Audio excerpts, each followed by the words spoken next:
Today I gave a presentation on the attractivity of Luxembourg for television players and why they should really consider Luxembourg as a place to establish a business. Luxembourg today is definitely attractive from both an infrastructure perspective, the state-of-the-art infrastructure, and also regulatory perspective and tax perspective as well. The authorities are very business-oriented. They are accessible. You can discuss project in advance and see exactly what will be the requirements in practice for obtaining a license, for example.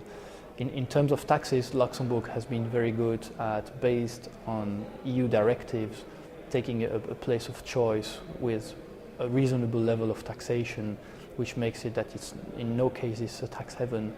There is taxes to be paid, but the level is reasonable and there's some flexibilities also in structuring.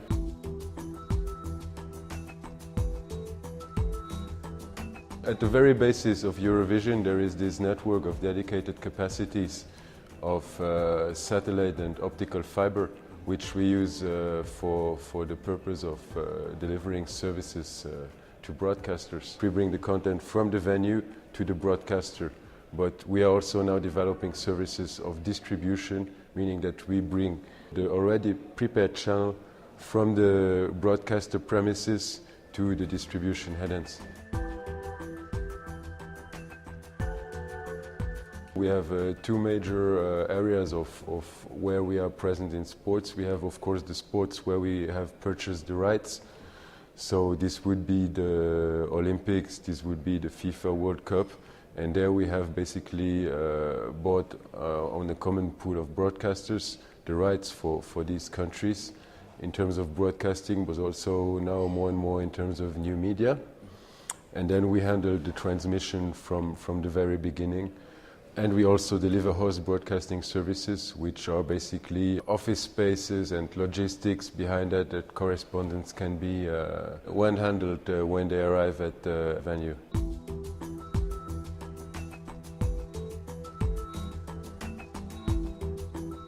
Future entertainment needs to make premium TV cost-effective. Therefore, we've had to build a very scaled-down but very operationally effective infrastructure. We currently operate about 60 TV channels, that's both HD and SD services, and broadcast those through. For that, we downlink the services in Betzdorf, we reprocess them, we remultiplex them, and then stick them over fibre across to the UK, where they're injected into the Virgin Media platform and delivered to our customers. Luxembourg's a lovely country. It's an ideal location for us. More in business terms, it has got the right infrastructure. There's a lot of connectivity available. The quality of the buildings and the infrastructure that we need, high technical, security, availability of power, environmental conditions, etc., are very high on our list. All of those facilities are available in Luxembourg and readily available. In addition, it is centrally located. It is no more than several hours away from all major media hubs in Europe, and as such, a good place to be if you want to expand in Europe.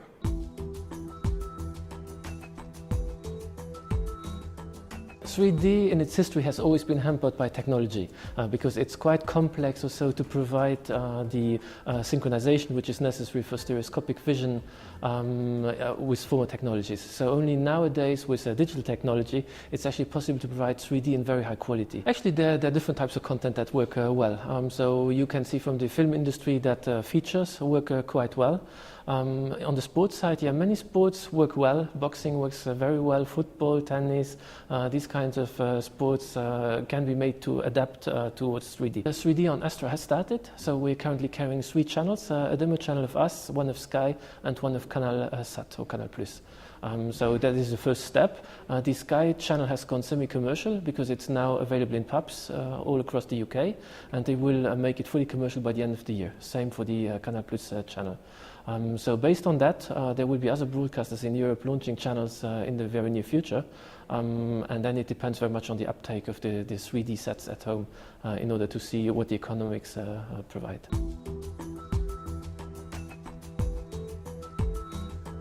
I think many people in the battle between IPTV and cable company overlooked, and there was a second battle going on at the same time between on-demand and live, overlooked the simple fact that people would like to have the same lineup that already works in a different room or on a different device.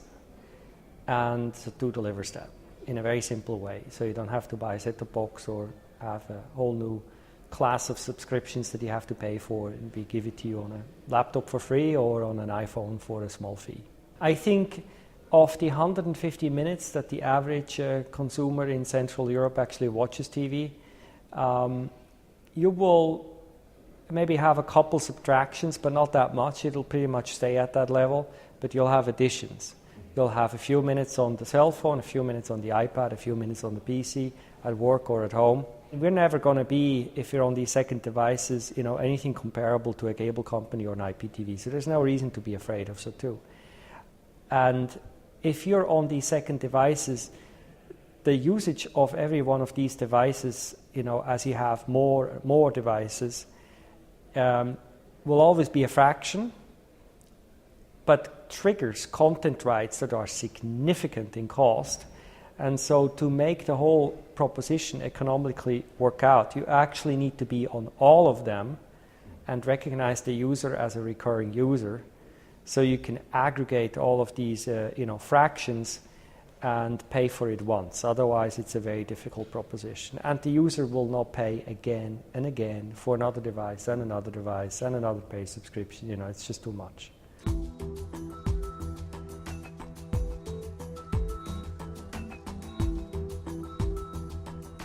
Personally, I've always found the Teralink very impressive. I mean, from the technical capabilities that it has, from the need that it is necessary for Luxembourg, also to be well connected to international data networks.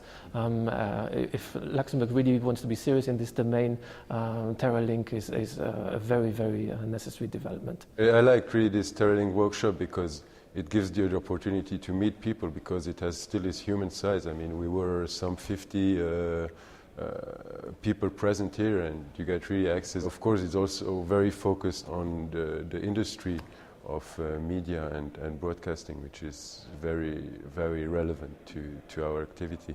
I thought that it was very informative to see how all these different companies, in effect, approach the same thing. It comes down to convergence. There's convergence from the shall we call it the internet and the PC functionality to mobile devices, obviously content owners. What do you do with content? How do you get it out there? Because at the end of the day, what the consumer wants is just to have availability of content anywhere at any time. And that is the real challenge. It's a new format. It's pretty tight. It all happens in the morning, so I like that. You could say for us it's a bit like going into the lion's den with all of the broadcasters and the retransmitters and so on there, and to tell them the world's going to be a little different tomorrow. But it's sometimes not a bad idea to say that in front of other people. If you say it to them privately, they take it personal. If you say it at a conference, they go like, okay, maybe someone else in the room thinks that too, so maybe it's not so crazy after all.